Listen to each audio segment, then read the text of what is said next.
कभी कभी लगता है कि शायद मेरी कहानियां आपको पसंद ही नहीं आती। लगता है जैसे ये चैनल मैंने बेकार ही खोल दिया। दिल से डर और रहस्य की कहानियां लाता हूं, पर जब आप सबका प्यार नहीं दिखता तो सच बताऊं, डर कहानियों से नहीं बल्कि इस बात से लगता है कि शायद अब मिस्टर गॉस्ट को खामोश हो जाना चाहिए। चलिए ठीक है, अब क्या कर सकते हैं। अगर आप लोगों को मेरी कहानियां पसंद नहीं हैं तो शायद अब इन्हें बंद कर ही देना चाहिए। बस यह एक आखिरी कहानी सुना रहा हूं। शायद यह आपको डरा भी दे या रुला भी दे, लेकिन अगर इस आखिरी कहानी में आपको जरा भी डर, रहस्य या सच्चाई महसूस हो तो बस एक सब्सक्राइब जरूर कर देना, ताकि मुझे भी लगे कि मिस्टर गोस्ट की आवाज अब भी किसी के दिल तक पहुंचती है। रवि एक 22 साल का युवक छोटे से गांव रायगढ़ का रहने वाला था। गांव के रास्ते और गलियां हमेशा सुनसान रहती थीं, लेकिन उस रात आसमान में घने काले बादल थे और ठंडी हवा ऐसे चल रही थी मानो कुछ कह रही हो। रवि घर लौट रहा था, हाथ में टॉर्च और कंधे पर बैग। रास्ते में उसका ध्यान एक पुराने टूटी फूटी हवेली पर गया। गांव वाले कहते थे कि वह मकान भूतिया है। कई लोग वहां रात में कभी नहीं जाते, लेकिन रवि को यह सब मजाक जैसा लगता था। इतना डरने की क्या जरूरत है, उसने खुद से कहा। लेकिन जैसे ही वह हवेली के पास पहुंचा, हवा और भी ठंडी और गहरी लग रही थी। पत्ते अपने आप उड़ रहे थे और कभी कभी ऐसा लगता था कि कोई छोटा सा साया उसकी ओर झपकता है। मकान के अंदर प्रवेश, रवि ने टॉर्च की रोशनी मकान में डाली। दीवारें टूटी हुई थीं, फर्श पर टूटे फर्नीचर और पुराने कागज बिखरे थे। हवा में अजीब गंध थी, जैसे सड़े हुए फूलों और मिट्टी की मिलीजुली गंध। उसने धीरे से कदम बढ़ाए। मकान में एक पुराना दरवाजा था जो आधा खुला हुआ था। दीवार पर लिखा था, इस दरवाजे को मत खोलो। रवि हंसा, अरे ये तो मजाक लग रहा है। लेकिन उसके भीतर की जिज्ञासा ने उसे रोक नहीं पाया। उसने दरवाजा खोला। अंदर घुसते ही उसने देखा, जमीन पर ताजे खून के निशान जा रहे थे। पहली डरावनी अनुभूति जैसे ही रवि ने कदम बढ़ाया, टॉर्च की रोशनी झपकी। उसने पीछे मुड़कर देखा, कोई नहीं था। फिर भी उसे लगा कि कोई उसकी निगरानी कर रहा है। दीवारों पर हाथों के निशान उभर आए और अचानक कमरे के एक कोने से धीमी फुसफुसाहट आई। तुम यहां क्यों आए हो? रवि का दिल तेजी से धड़कने लगा। वह सोचने लगा कि यह सब उसके दिमाग की उपज है। लेकिन जैसे ही उसने टॉर्च दूसरी ओर घुमाई, वहां किसी ने लिखा था, अब तुम हमारी कहानी का हिस्सा हो। रवि की सांस थम गई। मकान की गहराई, रवि ने मकान की ओर गहराई में जाने का फैसला किया। प्रत्येक कदम पर फर्श चरचराने लगी। अचानक एक पुराना टेप रिकॉर्डर उसकी नजर में आया। उसने उसे ऑन किया। रिकॉर्डिंग में कोई आवाज नहीं थी, पर अचानक चीखें और धीमी फुसफुसाहटें सुनाई दी। क्यों नहीं सुनते हमारी कहानी? क्यों नहीं सुनते? रवि ने महसूस किया कि यह आवाज उसके अपने कानों में गूंज रही है। मकान के चारों ओर अजीब सी हलचल। पहला वास्तविक डर, रवि कमरे में चला गया। वहां एक लाल कपड़ा पड़ा हुआ था और उसके नीचे किसी की अंधेरी आकृति।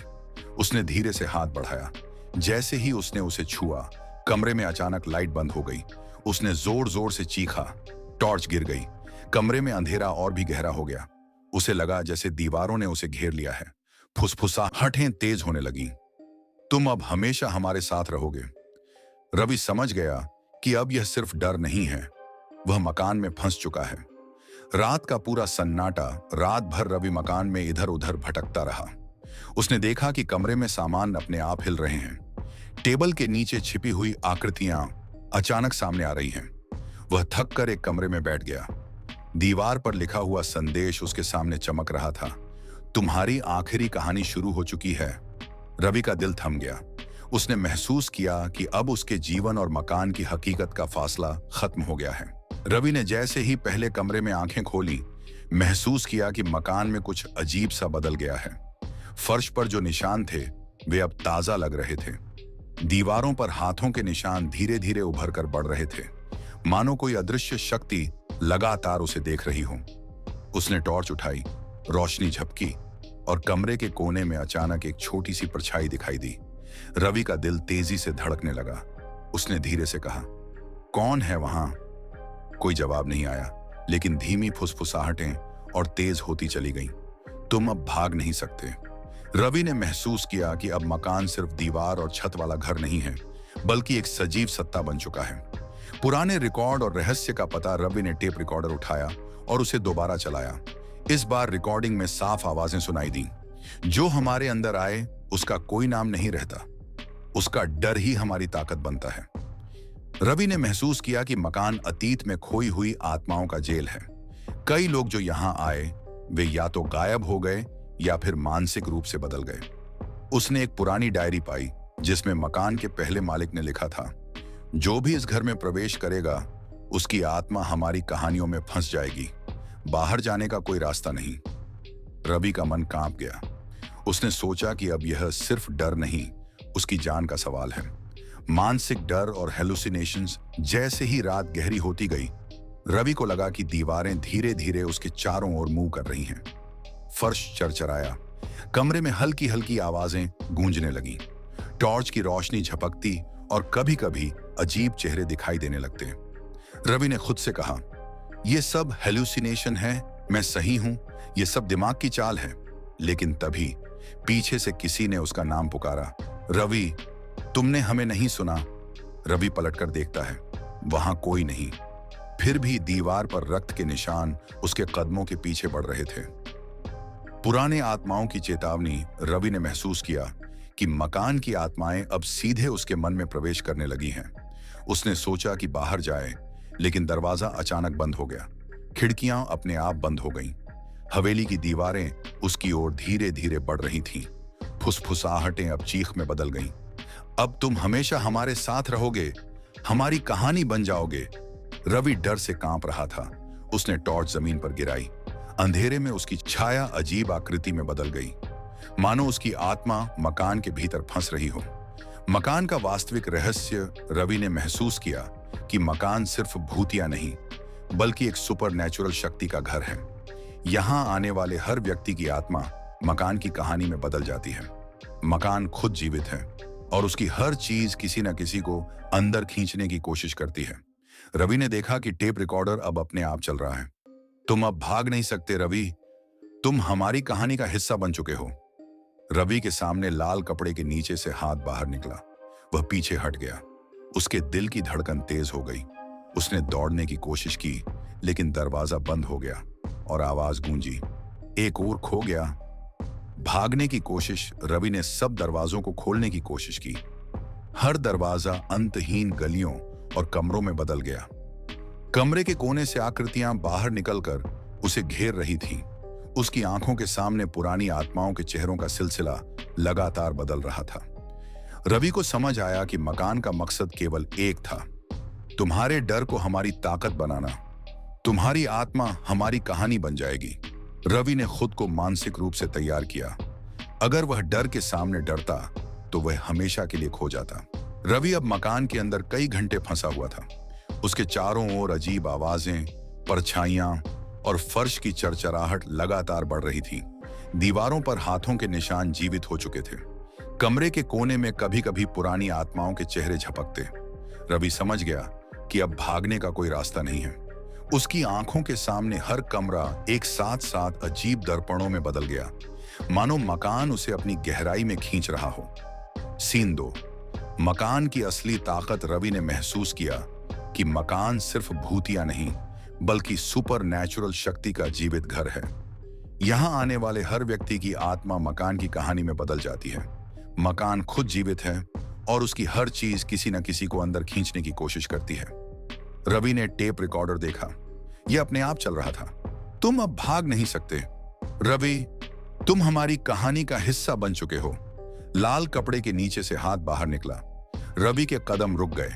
सीन 3। अंतिम संघर्ष। रवि ने खुद को मानसिक रूप से तैयार किया। अगर वह डर के सामने डरता तो वह हमेशा के लिए खो जाता। उसने धीरे से कहा, मैं डरता नहीं, मैं भागूंगा नहीं। मकान में हलचल बढ़ी, दीवारें हिलने लगीं और आवाजें तेज हो गईं। अचानक एक पुरानी आत्मा सामने आई। उसकी आंखें खाली, चेहरा धूल और रक्त से भरा। तुम हमारी ताकत को चुनौती दे रहे हो। रवि ने देखा कि उसके हाथ अपने आप बढ़ रहे हैं, जैसे उसे मकान का हिस्सा बना रहे हों। सीन 4। सुपरनैचुरल जादू और आत्मा का सामना। रवि ने अपने अंदर की हिम्मत जुटाई। उसने टॉर्च उठाई और तेज रोशनी आत्मा पर डाली। आवाजें कम होने लगीं, लेकिन मकान ने अंतिम कोशिश की। हमेशा हमारे साथ रहो, रवि ने जोर से चिल्लाया। मैं अपनी कहानी खुद लिखूंगा। अचानक मकान के फर्श और दीवारें कंपने लगीं और पुरानी आत्माओं का सिलसिला उसकी ओर बढ़ा। उसने पीछे मुड़कर देखा, एक लाल कपड़ा हवा में उड़ रहा था और उसमें फंसी हर आत्मा उसकी ओर देख रही थी। सीन 5। भागने का आखिरी मौका। रवि ने देखा कि मकान के मुख्य दरवाजे की तरफ एक छोटा रास्ता खुल रहा है। उसने दौड़ लगाई। हर कदम पर फुसफुसाहटें बढ़ रही थीं। जैसे ही वह दरवाजे तक पहुंचा, लाल कपड़े की एक आत्मा उसके सामने आई। तुम हमारी कहानी का हिस्सा नहीं बन सकते। रवि ने खुद को पीछे किया और जैसे ही दरवाजा खुला, सिर्फ अंधेरा और ठंडी हवा उसके सामने थी। सीन 6। अंतिम सिहरन और रहस्य का खुलासा। रवि बाहर भागा। मकान अब शांत था। बाहर निकलते ही उसने देखा कि मकान के दरवाजे पर ताजा खून के निशान और हाथों के निशान थे। उसने महसूस किया कि मकान के अंदर कुछ अब भी जीवित है। मकान ने उसकी आत्मा को पूरी तरह तो नहीं खाया, लेकिन उसका डर हमेशा उसके साथ रहेगा। रवि ने गांव में कहा, जो मकान में गया उसकी कहानी हमेशा वहां रहेगी। मैं भाग गया, लेकिन डर मेरे साथ है। तो ये थी आज की डरावनी कहानी। अगर आपको ये कहानी पसंद आई हो तो वीडियो को लाइक करें, शेयर करें और हाँ, ऐसे ही डरावनी कहानियां सुनने के लिए चैनल मिस्टर गोस्ट को सब्सक्राइब जरूर करें। अब फैसला आप लोगों के हाथ में है, क्या मुझे ऐसी कहानियां सुनानी चाहिए या नहीं। अब ये मैं आप लोगों पर छोड़ता हूं। कमेंट में जरूर बताइएगा।